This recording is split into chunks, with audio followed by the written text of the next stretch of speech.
So these are the files or modules we currently have in this folder. We have app.py, which is our main module or the entry point to our program, as well as the sales module.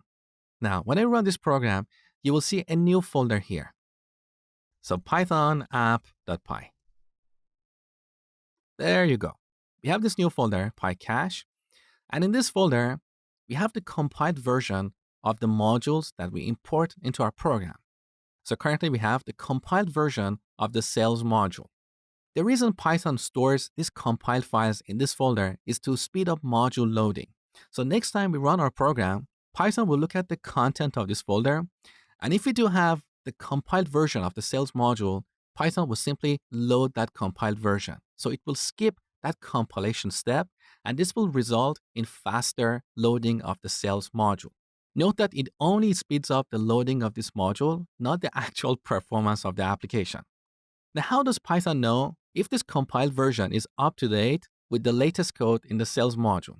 Well, it basically checks the date time of these two files, the compiled version as well as the source code.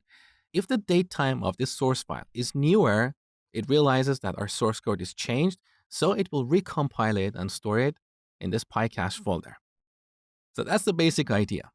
Now, this CPython 37 you see in the file name here represents the Python implementation used to compile this file. So we have compiled this file using CPython version 3.7.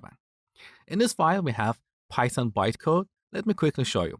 So when we click this, by default, VS Code doesn't show the content of this file because it's binary. But if we click this link here, we can see the Python bytecode representation of our sales module. Now back to this PyCache folder.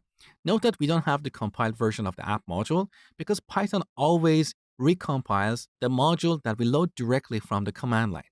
So in this demo, I passed app.py as the entry point to Python, and that's the reason Python didn't cache the compiled version of this module.